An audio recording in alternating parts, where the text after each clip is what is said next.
정부만 믿고 저 PBR 주식에 투자하셨나요? 그런데 이상합니다. 내 주식은 왜 그대로일까요? 여기 충격적인 데이터가 있습니다. 밸류업 계획을 발표한 기업 중 절반 이상은 주가 순 자산 비율 PBR이 오히려 더 떨어졌습니다. 정부의 기업 밸류업 프로그램 발표 이후 보험, 자동차 같은 저PBR 주식들이 테마주로 묶여 그야말로 광풍이 불었습니다. 하지만 세부안이 공개되자마자 KB금융 -5.02%, 기아차 -3.21%, 관련 주식들은 일제히 폭락하며 많은 투자자들에게 큰 실망감을 안겨주었죠. 이 영상을 끝까지 보시면 왜 정부주도 테마주 투자가 위험했는지 그 본질을 깨닫고 반짝 유행이 아닌 진짜 제2의 삼성전자, 가델 저평가 우량주를 찾는 단 하나의 핵심 기준과 구체적인 기업 유형 세 가지를 확실히 알게 되실 겁니다. 얼마 전까지만 해도 시장의 분위기는 정말 뜨거웠습니다. 정부가 직접 나서서 한국 증시의 고질적인 문제 코리아 디스카운트를 해결하겠다고 했으니까요.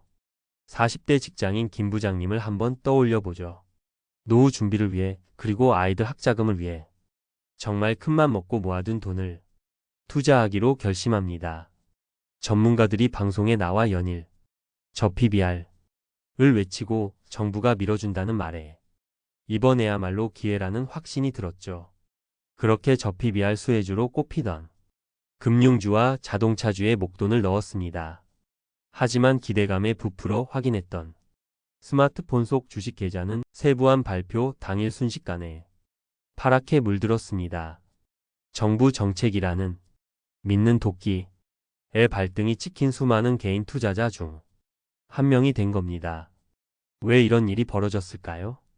한 언론사 분석에 따르면 시장이 실망한 이유는 명확했습니다. 기업의 참여를 유도할 세금 감면 같은 구체적인 지원책은 불분명했고 참여하지 않아도 아무런 페널티가 없는 자율에만 맡겼기 때문입니다. 그 결과 알맹이 없는 잔치라는 평가와 함께 투자자들의 기대감은 눈 녹듯이 사라져 버린 겁니다. 자, 여기까지는 시작에 불과했습니다. 더 충격적인 사실이 기다리고 있었죠. 시간이 흘러 2025년 5월 한 언론사의 추적 보도에 따르면 그 결과는 상상 이상이었습니다. 스스로 노력하겠다며 밸류업 계획을 자율적으로 공시한 144개 기업 중 무려 절반이 넘는 73개사의 PBR이 공시하기 전보다 오히려 더 하락한 것으로 나타났습니다.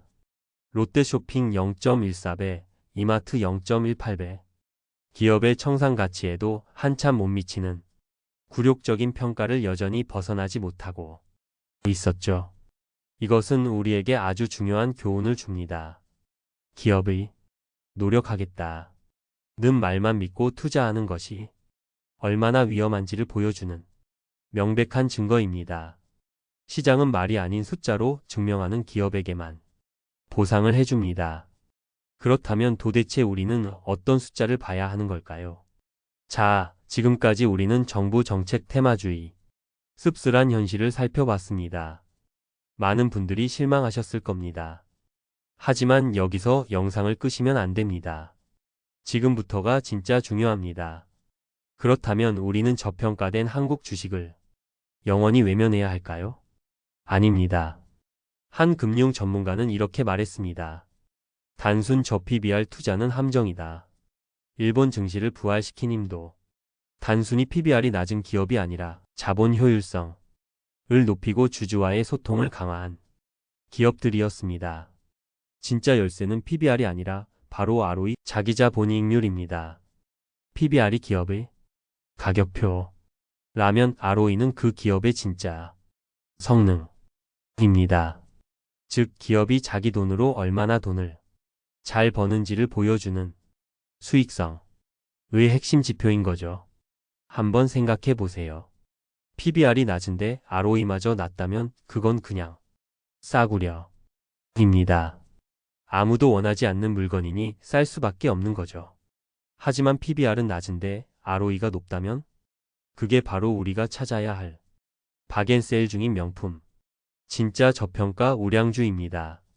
이제 여러분의 계좌를 보석으로 채워줄 저 PBR 고ROE 기업 유형 3가지를 알려드리겠습니다. 첫 번째는 꾸준함이 무기인 배당 성장주입니다.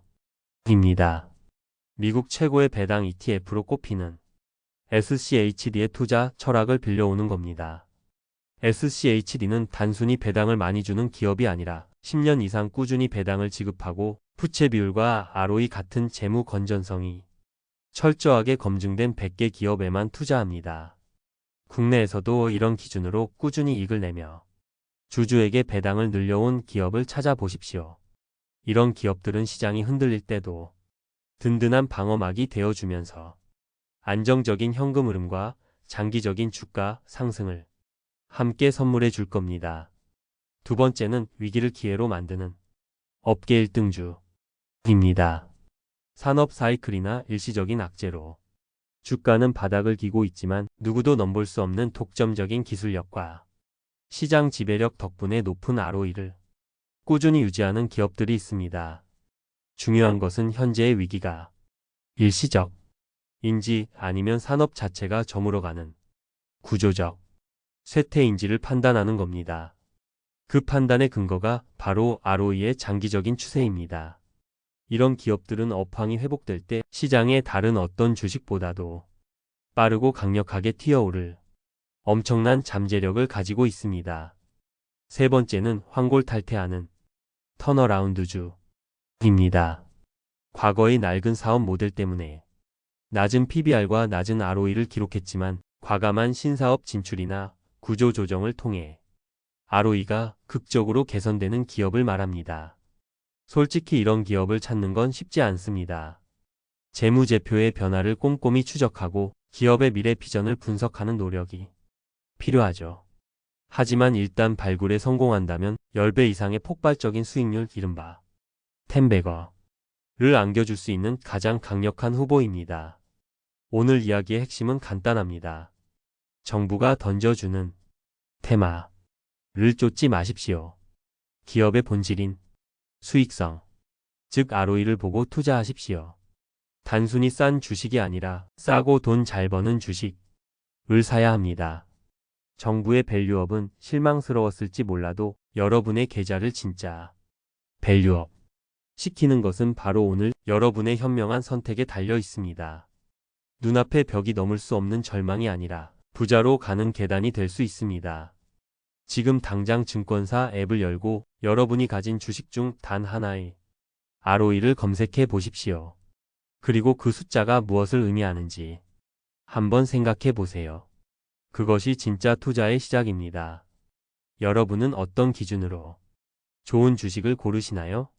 여러분만의 투자 원칙을 댓글로 공유해 주십시오. 구독과 좋아요는 더 깊이 있는 콘텐츠를 만드는 데 정말 큰 힘이 됩니다.